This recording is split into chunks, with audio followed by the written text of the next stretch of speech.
I want to thank Chairman Richie Neal and Billy Tranghese, Mayor Sarno, all of the people who have put together this commemoration for the hunger strikers, and all of our friends who have gathered. I remember very well Kevin Young, Gohan Y, and Kedur Abime and Shin, and Enid John Boyd O'Reilly, August Biscaf the Moron, August and Ked, Buckle Hula May and Shin, Bishan Yelga, the Faras and Ilian Blasket. The first time I visited the John Boyd O'Reilly Centre in 1994, the first words I heard were in Irish from a man from the Blasket Islands. And he greeted me, he said, Ked Mila Falsha wrote. And I was later asking him, how come there were so many people, so many Irish people in Springfield?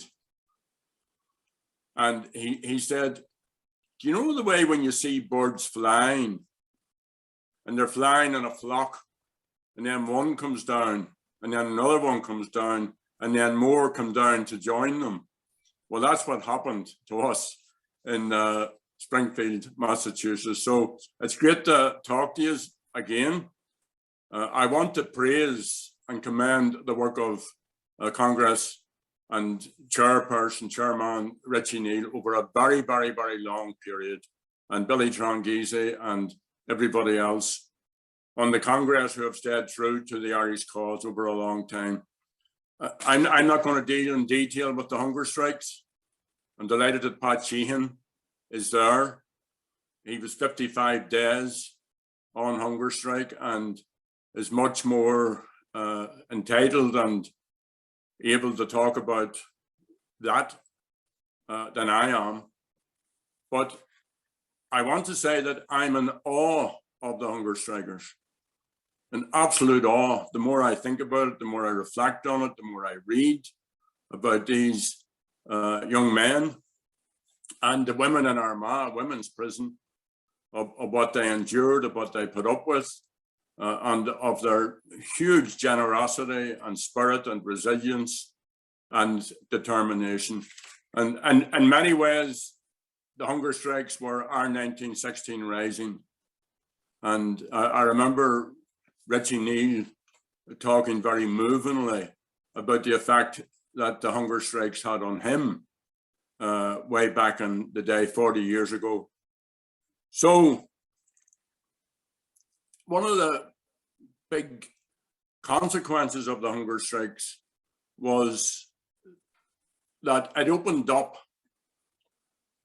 Sinn Féin, it opened up the broad Irish cause. It showed the pettiness of a British government. And, you know, we all sort of talk about Thatcher, but, you know, Thatcher may have been unique because of her particular personality, but there were many and are many Thatchers throughout our history.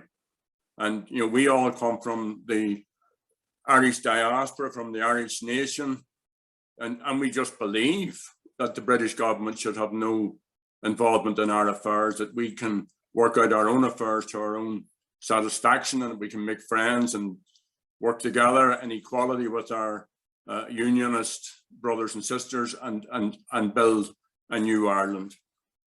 So if you think back in the last 40 years, the one key major difference as we sit here, and I'm coming to you from the wilds of Donegal, the one key difference is that there's now a peaceful way to bring about Irish unity.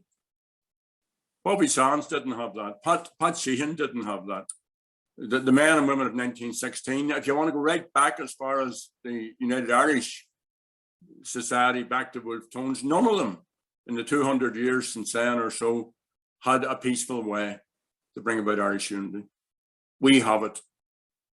You can be assured that there's going to be a referendum on Irish unity. So be assured also that Irish America will have a role to play in bringing about that referendum, because the Irish government don't want that referendum. The British government don't want that referendum, even though it clearly is part of the Good Friday Agreement that myself and John Hume and Martin McGuinness and many others negotiated. So that's something for us to reflect upon, that we are the first generation that could actually live in a united Ireland. And you could be the first generation, and Richie Neal is here quite often. One day he will come here into a free, united Ireland. And you folks whose grandparents or whose ancestors couldn't live in Ireland could be the first generation of Irish Americans who could come home to a free and united Ireland. So what I would like to appeal to you all, when you listen to what Pat has to say, is to support Richie Neal and the other politicians in the work that they're doing. Is to support the Friends of Sinn Féin, and is to make it clear that you want the people of the island of Ireland to have their say on how we should govern ourselves. Who could be afraid of that? I mean, Richie has done great work along with President Biden and Speaker Pelosi, and standing up to Boris Johnson in defence of the Good Friday Agreement. So we know that all of those representatives are in the right corner in relation to the future. Don't leave them on their own. Make sure that every politician that you're in contact with knows that you want to see the people of the island of Ireland having their entitlement as set out in the Good Friday Agreement to vote on the future of our island. And that's how we're going to move forward and make up for all the huge sacrifice that so many people have had to make through all the years and decades of conflict. And sometimes I hear people saying, you know, we need to do this because of our patriot dead, or we need to do this because of the hunger strikers and so on. And that's maybe true, but mostly we need to do it for our children. What all of the hunger strikers had in common, what the 1916 leaders had in common, what they all had in common was they believed in the future. We believe in the future.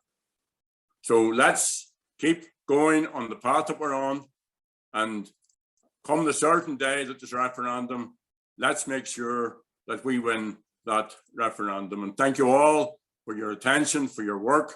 Many thanks to you all, and I'm sure Pat will be able to explain to you through his life story what it was like to be a young boy, then a man, for all those years in the dungeon that was the H blocks of Long Kench. Thank you, Richie, for all your work. God bless. Take care. Slán live.